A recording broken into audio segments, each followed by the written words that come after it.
One, two, three. Hi, Yumna. Thank you so much for coming. It's so nice to have you here today. So, just briefly introduce yourself for me and the audience. Mm-hmm. So my name is Yumna Hashmi. I am from Gilgit in Pakistan, and I'm currently a second year in Lipuchun UWC in Hong Kong. And I'm very excited to be here. Perfect, perfect. So, how would you say Hong Kong is different from back home? Like first impressions once you arrived? So there are many differences, of course, because Pakistan is a third world country. It's like developing. When I first landed in Hong Kong, I was really surprised by the tall buildings. And I was really surprised by how everything was like technology based.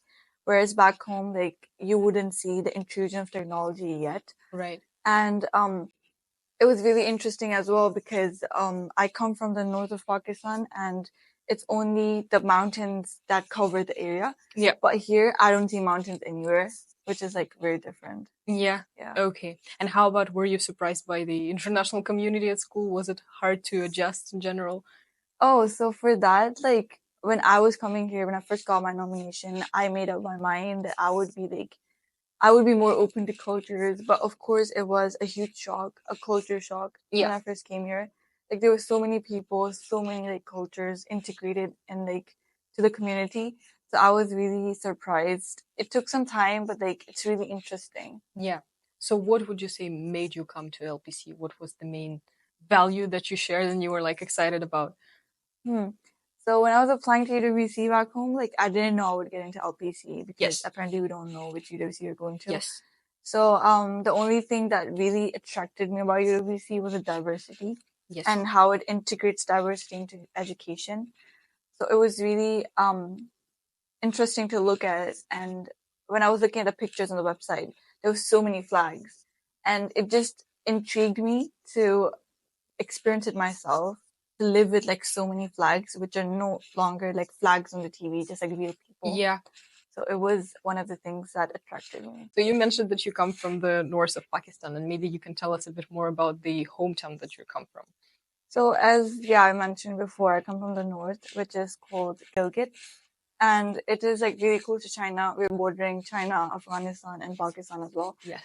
So it's very rich in culture. It's very, I would not say very, but it's like different from the rest of the places in Pakistan, of course. Yeah. Because we have our own history. We have a very rich history that goes back in time. Okay. And how about the cultures? How many cultures are presented? Because it's supposed to be like, intersection of so many, diversity and So it has a lot of influences from the Central Asian cultures, from Tibetan cultures, because apparently they also had an influence on the history. Yeah. And we also have our own Pakistani culture and the Gilgit culture. Right. So there are like many integrations, and there are like 7 districts in Gilgit-Baltistan. Okay. So every culture has like somewhat different yet similar cultures. Okay, that's interesting. Yeah.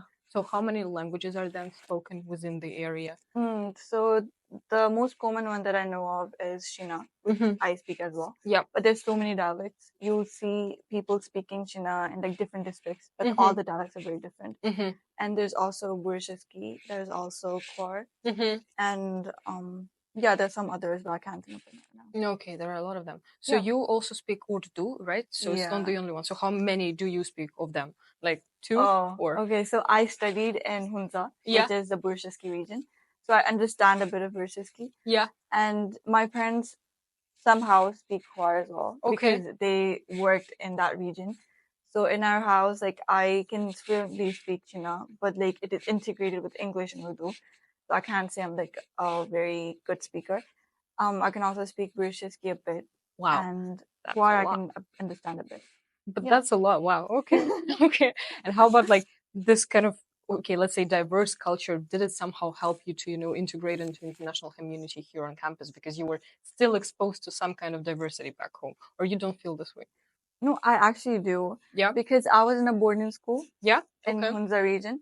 So there the values were like a bit different from what I was grown up to. Yep. So there I was exposed to a limited diversity because my friends came from different regions. Right. So we were already like speaking different languages, and I could see that like they had different influences on their culture as related to mine. Yep. So although the exposure was limited, but I had some experience. Yeah, that's pretty cool. Yeah. Yeah.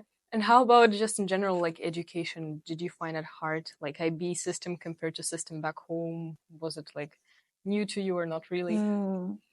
So that's like back home I did, because Gilgit does not really have international curriculum. Okay. Yep. Like A levels, Cambridge, etc. Yep. We only had the national curriculum that I was affiliated with. Yeah.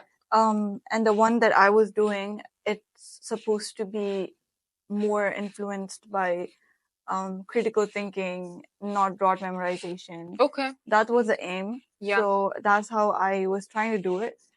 But IB is, of course, like very different. Mm-hmm. Although I was studying the same subjects back home, the requirements and the expectations of IB are like much more different than what I was used to back home. Yeah. So it's like, it was different. And of course, like I am learning a new language here, French, which was really hard. Yeah.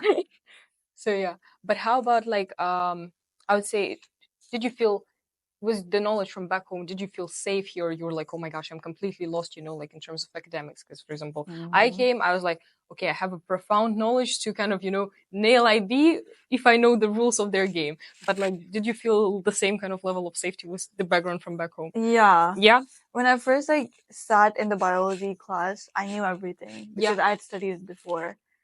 But then I went to the chemistry class, and when I had my first test, I was like, whoa, this is not what I expected. Yeah. Because the expectations are very different. How you, like, I'm never used to a mark scheme. I'm never used to writing it according to something they expect me to write on. Yeah. Because back home, I would just write anything that comes to my mind and I would get the points for it. Same. Yeah. Yeah, right? And here, the mark scheme, I have to write everything the IB expects me to write. Yeah. Which is not something that I'm used to. Right. But I think it's been a year, so I should be fine for the real IB exam. No, yeah, we're let's definitely hope so. more used to that.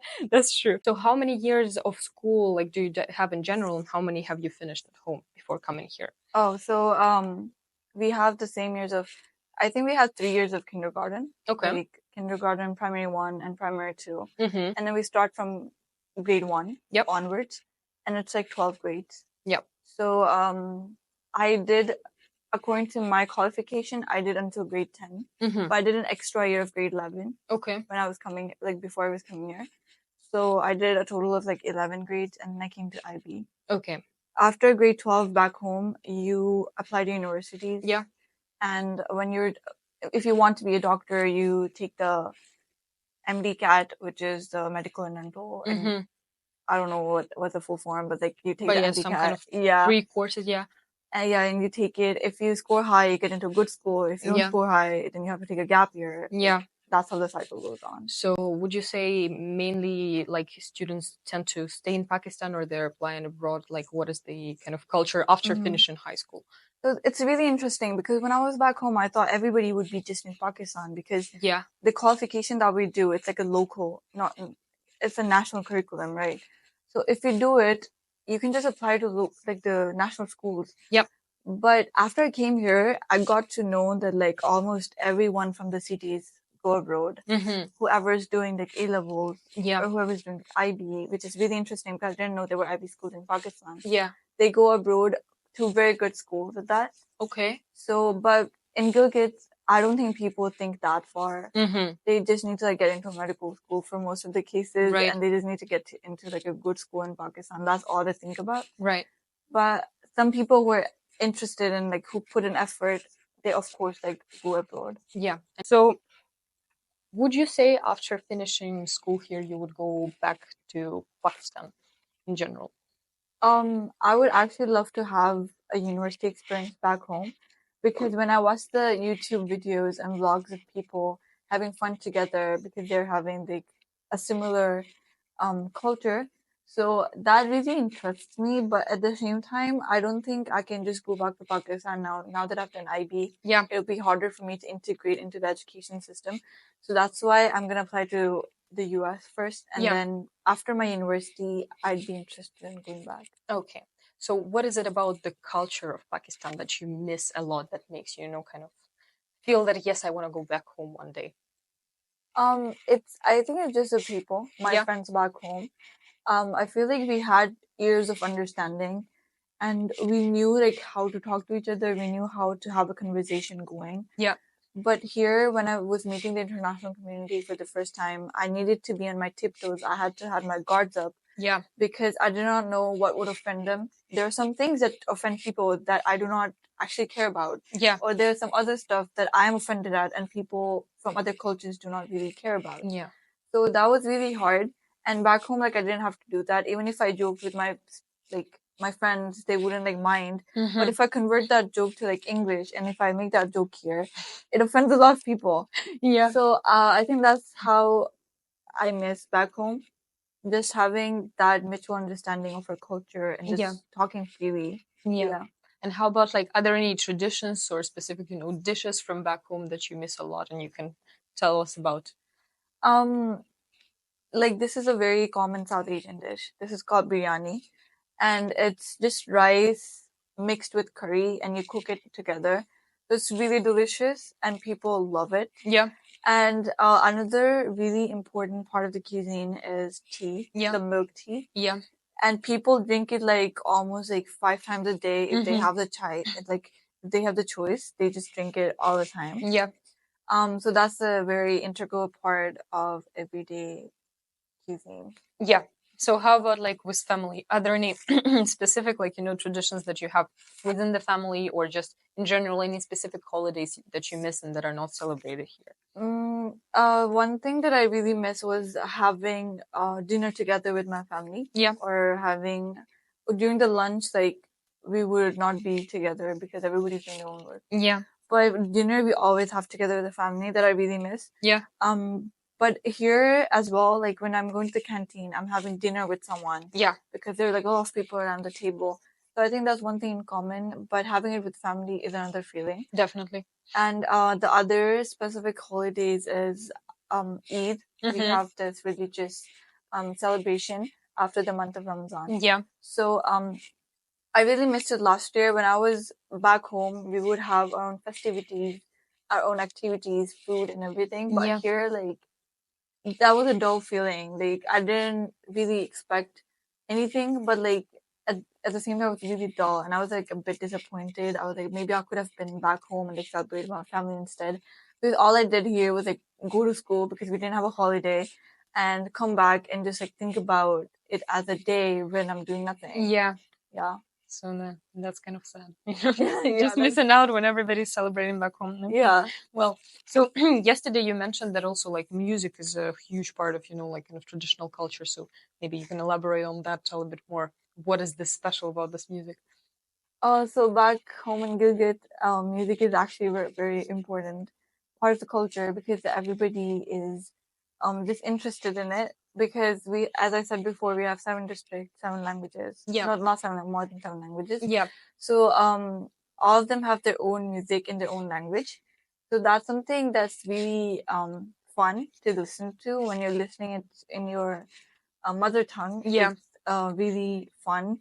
But sometimes the lyrics are very professional that you wouldn't really understand them because I'm not a very proficient speaker because I integrate my language with English and Urdu. Yeah.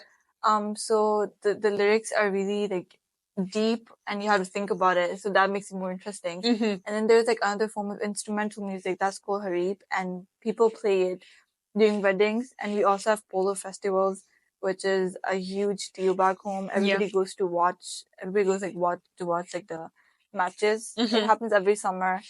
So it's like a big event where they play the music as well. How safe do you think you feel back home compared to Hong Kong and just in general? I think nothing can compare to Hong Kong in terms of safety, of course. Yes, that's true. I just go here alone at like 10 p.m. and I know nothing would happen. But back home, it's not true. You can't really like go out alone. I would never think about going alone because it's like really hard, and the society is still a bit underdeveloped in terms of that mentality. So you wouldn't like really go out alone as a girl. And like here, if I go out alone and just like go alone to a cafe and have a coffee, nobody would care. But back home, it's not actually possible for you to like, go it alone. Like you have to have someone with you. So in terms of safety, I feel 100 times more safer in Hong Kong than back home. Okay. So in terms of like boys and girls, like gender separation, how about like in schools? Do you have like mixed classes or do you have separate schools for boys and girls? In Gilgit, we have a co-educational school. There are some, and there are also separated schools. Two big public schools that I know, they are separated after the grade 4. Girls and boys, they study in the same school, but they don't study in the same wings. Right. They're different.